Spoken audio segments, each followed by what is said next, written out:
إن الله وملائكته يصلون على النبي يا أيها الذين آمنوا صلوا عليه وسلموا تسليما الصلاة والسلام عليك يا سيدي يا رسول الله وعلى آلك وأصحابك يا سيدي يا حبيب الله الصلاة والسلام عليك يا سيدي يا نبي الله وعلى آلك وأصحابك يا سيدي يا نور الله يا صاحب الجمال ويا سيد البشر من وجهك المنير لقد نفر القمر لا يمكن الثناء كما كان حقه بعد خدا بزرگ کوئی قصہ مختصر هو الحبیب الذي ترجى شفاعته لكل حول من الأحوال مقتحم مولاي صل وسلم دائما أبدا على حبيبك خير الخلق كلهم.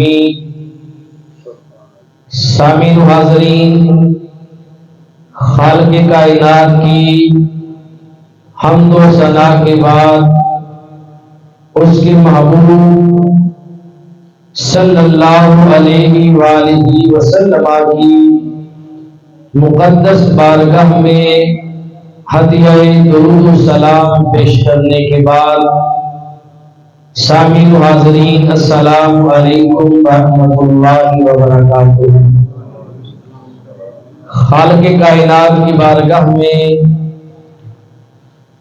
میں دعا گو ہوں کہ میرا مالک، میرا خالق، میرا رازق مجھے حق اور سچ کہنے کی توفیق نصیب فرمائے. اللہ تبارک و تعالی ہم سب کو صحیح عقیدہ، نجات پانے والے عمل کی توفیق نصیب فرمائے.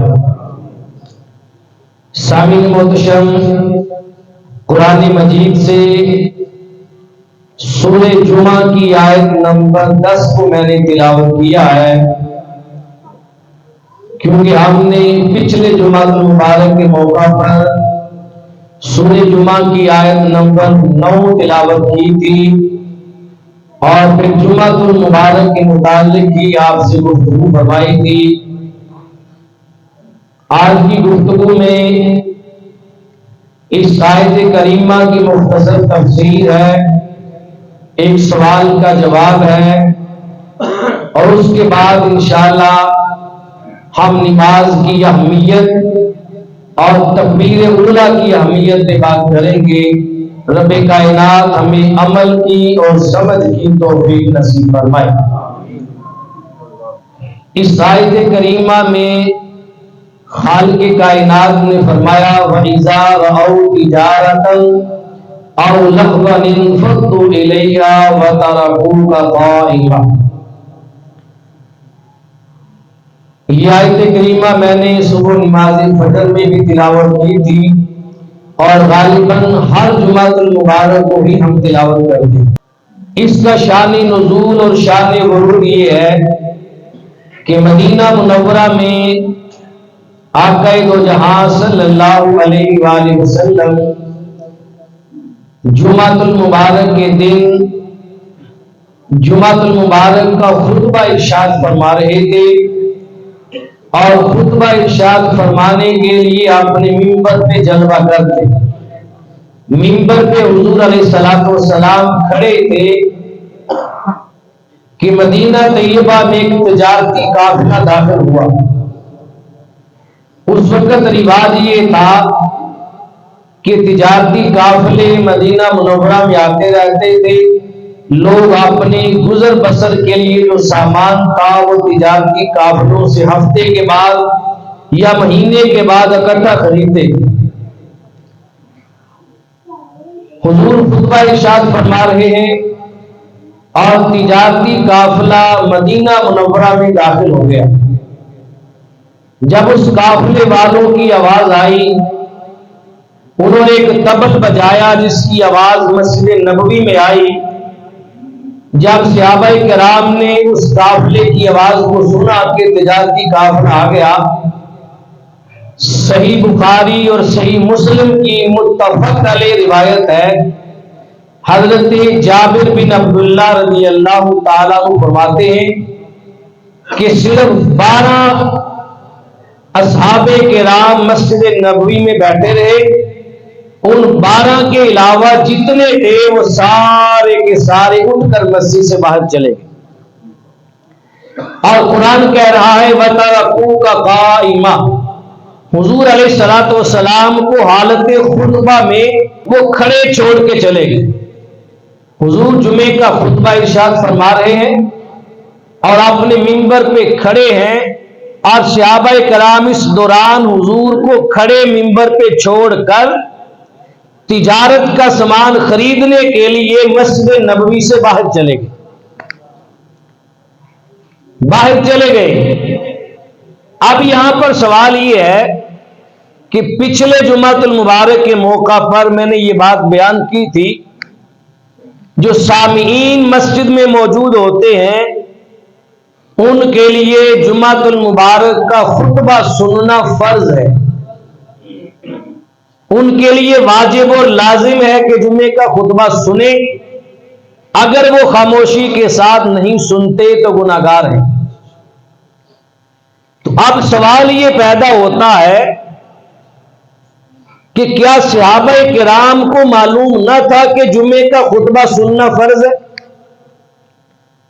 صحابہ کرام حضور علیہ الصلوۃ والسلام کو حالت خطبہ میں چھوڑ کر مسجد نبوی سے باہر چلے گئے، تو اگر جمعے کا خطبہ فرض ہوتا اور لازم ہوتا، اس کے بغیر نماز نہیں، تو پھر صحابہ کرام جمعے کے خطبے کو چھوڑ کر نہ جاتے۔ اتنی اہمیت ہم نے جمعے کے خطبے کی بیان کی ہے کہ دوران خطبہ اگر حضور علیہ السلام کا نام نامی اس میں گرامی آ جائے اور آپ نے درود پاک پڑھنا ہو تو وہ بھی اپنے دل میں پڑھے، زبان سے نہیں۔ حضور کا نام آ جائے تو انگوٹھے چومنا اس ٹائم منع ہے، لیکن صحابہ کرام تو حضور کو حالت خطبہ میں چھوڑ کر چلے گئے۔ یہ قرآن کی آیت ہے، سورہ جمعہ کی آیت نمبر 10، وَإِذَا رَأَوْا تِجَارَةً، جب انہوں نے تجارت کو دیکھا تو تجارت کو دیکھنے کے بعد أَوْ لَهْوًا انفضوا إِلَيْهَا وَتَرَكُوكَ قَائِمًا، وہ اس تجارت کی طرف حضور علیہ السلام کو منبر پر خطبے میں کھڑے چھوڑ کر اس کی طرف چلے گئے۔ تو اب کیا خطبہ واجب نہیں تھا؟ تو یہ بات ذہن نشین رکھیں، اس سوال کا جواب اپنے گوش گزار کر لے کہ صحابہ کرام خطبے کی اہمیت کو بھی جانتے ہیں، اور پھر خطبہ بھی تاجدار کائنات کا ہو، اور پھر مسجد نبوی ہو، اور پھر حضور کی پاکیزہ صحبت ہو، اور پھر میرے محبوب کے لبوں سے نکلنے والے الفاظ ہوں، صحابہ سے بہتر ان کا ادب و احترام اور قدر کون جان سکتا؟ حقیقت حال یہ تھی کہ اس وقت جمعے کا جو خطبہ ہوا کرتا تھا وہ سننا ابھی واجب نہیں ہوا تھا، ابھی اللہ کی بارگاہ سے جمعے کے خطبے کو سماعت کرنا اسے واجب اور فرض کا درجہ نہیں دیا گیا تھا۔ اس وقت جمعے کا خطبہ کوئی سن لے تو ثواب ہے، نہیں سنے گا تو گناہگار نہیں ہوگا۔ ایک بات یہ تھی، اور دوسری بات یہ تھی کہ اس دور میں جمعے کا خطبہ جمعے کی نماز کے بعد میں پڑھا جاتا تھا، اور صحابہ کرام جو تجارت کے قافلے کے پاس گئے ہیں حضور علیہ السلام کو حالت خطبہ میں چھوڑ کر وہ نماز جمعہ پڑھ کے پھر گئے ہیں، اس لیے کہ خطبہ بعد میں ہوتا تھا۔ جب یہ واقعہ پیش آیا تو اس کے بعد اللہ پاک نے پھر قرآن مجید کی سورہ جمعہ کی آیت نمبر 10 نازل فرمائی، اور اس کے بعد پھر حکم آیا کہ خطبہ جو ہے وہ جمعے سے پہلے ہو وہ جمعے کے لیے شرط ہو اور سامعین کے لیے خطبہ سننا واجب اور فرض ہو۔ اس کے بعد یہ حکم آیا تھا، اس سے پہلے یہ حکم نہیں تھا۔ کوئی بندہ صحابہ کرام کے اس عمل کو دلیل بنا کر آج جمعے کا خطبہ نہ چھوڑے، گناہ گار ہو جائے گا۔ صحابہ تو صحابہ ہیں، ان کے عمل کی وجہ سے ہمیں جمعے کے خطبے کی اللہ پاک نے عظمت و شان بتائی، اس کا مقام بتایا ہے، یہ صحابہ کا مقام ہے۔ اللہ اکبر کبیرہ۔ آج ہمارے معاشرے میں اور ہماری سوسائٹی میں ہوتا کیا ہے، یہ میں نے پچھلے جمعۃ المبارک کے موقع پر بھی کہا تھا، بارے دیگر بطور نصیحت یہ بات کروں گا، نہ کسی کو طنز ہے، نہ ہمیں طنز کرنے کی عادت ہے، اور نہ کسی کو طنز کرنے کا ہمیں کوئی فائدہ ہوتا ہے۔ ہمیں ایسے فائدے نہیں چاہیے جو کسی کو ستا کر یا کسی کو طنز کر کے ملے۔ تو یاد رکھیں، ہماری یہ عادت میں شامل ہو چکا ہے، بلکہ ہمارا رواج پکا ہو چکا ہے کہ جمعۃ المبارک کے دن ہم عین ٹائم پہ، جب جمعے کا ٹائم ہو جاتا ہے، ہم اس وقت یا خطبے کے دوران آتے ہیں، یا جماعت کھڑی ہو جائے پھر آتے ہیں، یا خطبہ شروع ہو تو اپنے گھر سے دوڑ لگاتے ہیں، اور کوشش ہر بندے کی ہوتی ہے کہ مجھے پہلی صف میں جگہ مل جائے، جگہ بھی مجھے پہلی صف میں مل جائے، اور پھر میں فرض پڑھ کے سنتیں بھی نہ پڑھوں اور نکلوں بھی سب سے پہلے، اور مجھے راستہ بھی سب سے پہلے مل جائے۔ یعنی میں جمعے کے دن بادشاہوں کی طرح ہوں اور سارے مجھے دیکھیں کہ جمعہ پڑھنے آیا تھا۔ یہ تو فقط ایک ریاکاری دکھلاوا ہو جائے گا۔ جمعے کو جمعہ سمجھیں، یہ اللہ کی بڑی عظیم بندگی ہے، بڑی عظیم بندگی ہے، یاد رکھیں۔ جمعۃ المبارک کی اس عظیم عبادت کے ساتھ وہ لوگ ایسا کرتے ہیں جن کی نگاہ میں اللہ کی بندگی کی قدر و قیمت نہیں ہے، جن کی نگاہ میں رب کی عبادت کا کوئی درجہ نہیں۔ وہ کہتے کوئی بات نہیں، جمعے کے دن 2 سجدے ہی کر لیں گے، اینڈ پہ جا کے امام کے ساتھ آخر میں 2 سجدے کرنے ہیں، دو فرض پڑھنے، پڑھ لیں گے جا کے۔ ان کی نگاہ میں عبادت کی قدر و قیمت نہیں۔ اب میں آپ کو عبادت کی قدر و قیمت بتانے لگا ہوں کہ اللہ تبارک و تعالی کی بندگی کی قدر و قیمت کیا ہے۔ صحابی رسول حضرت ابو امامہ باہلی رضی اللہ تعالیٰ عنہ آپ مدینہ منورہ میں بارگاہ رسالت معاب میں حاضر ہیں، حضور علیہ السلام کی بارگاہ میں پریشان ہے، چہرہ اترا ہوا پریشان، اور پریشانی کے آثار آپ کے چہرے سے نمایاں ہیں۔ میرے آقا نے پوچھا، ابو امامہ باہلی کیا مسئلہ ہے؟ اتنا پریشان تمہیں پہلے کبھی نہیں دیکھا، اتنی پریشانی کس چیز کی ہے؟ تو عرض کی، یا رسول اللہ میرے پاس 10 اونٹ تھے، وہ 10 کے 10 اونٹ بمائے ساز و سامان وہ کسی نے چرا لیے ہیں، کوئی میرے 10 اونٹ بمائے ساز و سامان چرا کے لے گیا ہے، اور آقا میری ساری زندگی کی جمع پونجی یہی تھی، یہی میرا سرمایہ تھا، اب میں خالی ہاتھ رہ گیا، نہ گھر میں کچھ کھانے کے لیے ہے، نہ سواری کے لیے کچھ، آقا میرا سب کچھ لٹ گیا۔ جب صحابی رسول ابو امامہ باہلی رضی اللہ تعالی عنہ نے یہ بات کہی اور حد درجے کی پریشانی آپ کو لاحق تھی، میرے رسول صلی اللہ علیہ وسلم مسکرائے اور فرمایا، ابو امامہ تیری پریشانی دیکھ کے مجھے لگ رہا تھا شاید تیری نماز باجماعت کی تکبیر اولیٰ چھوٹ گئی ہے،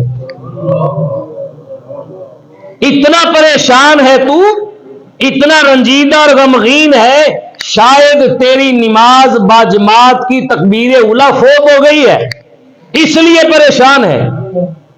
ابو امامہ کہنے لگے، یا رسول اللہ کیا نماز باجماعت تکبیر اولیٰ کی اتنی قدر و قیمت ہے؟ اتنی شان ہے تو میرے رسول صلی اللہ علیہ وسلم نے فرمایا، ابو امامہ باہلی، نماز باجماعت کی جو تکبیر اولا ہے، پہلی تکبیر، یہ تکبیر اولا تیرے 10 اونٹ بمائے ساز و سامان جو ہیں ان سے بھی بہتر ہے، اور تکبیرۃ الاولا خیر من الدنیا وما فیہا، اور دنیا میں جو کچھ ہے اور دنیا کے علاوہ جو کچھ ہے ان ساری چیزوں سے بہتر ہے کہ نماز باجماعت کی تکبیر اولا سے تو مل جائے۔ کہ یہ قدر و قیمت ہے تاجدار کائنات کی نگاہ میں نماز کی تکبیر اولا کی۔ اور ہماری کوشش کیا ہوتی ہے؟ ہمیں آخری رکعت مل جائے، آخری رکعت میں جا کر سجدے کر لیں، جلدی سے ملے، اور ہم کسی کو نظر بھی نہ آئے، ہم نماز پڑھ کے فوراً اپنے گھر آ جائیں۔ آج ہماری عادت یہ ہے، اس لیے کہ ہماری نگاہ میں اپنے کام کاج کی، اپنے معاملات کی، ہر چیز کی قدر و قیمت ہے سوائے خدا کی بندگی کے۔ تمہیں کیا معلوم کہ سجدوں کی لذت میں خدا نے کیا کیا رکھا ہے؟ کبھی بندگی کا تاج اپنے سر پہ سجا کے دیکھو، اللہ کی قسم سجدوں میں وہ لذت ہے جو لذت نہ کسی تخت میں ہے نہ کسی تاج میں ہے۔ کبھی رات کی تنہائیوں میں اٹھو اور اپنے مولا کی بارگاہ میں 2 آنسو بہاؤ اور پھر اپنے رب کے حضور سر بسجود ہو جاؤ، اس وقت اس کی رحمت آسمان دنیا پہ پکار رہی ہوتی ہے۔ وہ بندے کو پکارتا ہے، بندہ اس لمحے اسے پکارے تو مولا کی بارگاہ میں اس کا محبوب بن جاتا ہے۔ آگے چلیں، تاجدار کائنات صلی اللہ علیہ وسلم نے فرمایا، فجر کی نماز کے بعد حضرت جبریل امین علیہ الصلوۃ والسلام میرے پاس حاضر ہوئے اور 70 فرشتے آپ کے ساتھ تھے۔ جبریل امین علیہ الصلوۃ والسلام آئے اور آ کر عرض کی، یا رسول اللہ صلی اللہ علیہ وسلم، آپ کی امت کا وہ بندہ مومن جو نماز باجماعت کی تکبیر اولا کو نہیں چھوڑتا، نماز باجماعت تکبیر اولا کے ساتھ ادا کرتا ہے، رب تعالیٰ فرماتا ہے کہ وہ بندہ 70 بار کعبۃ اللہ کا حج کرنے اور 70 بار کعبۃ اللہ کا عمرہ کرنے سے بھی بہتر ہے۔ جس کی نگاہ میں رب کی بندگی کی قدر ہے، جس نماز کی تکبیر اولا کی یہ شان ہے، یہ مقام ہے، یہ مرتبہ ہے، اس قدر اجر و ثواب ہے، اس پوری نماز کا ثواب اللہ کی بارگاہ میں کتنا ہوگا؟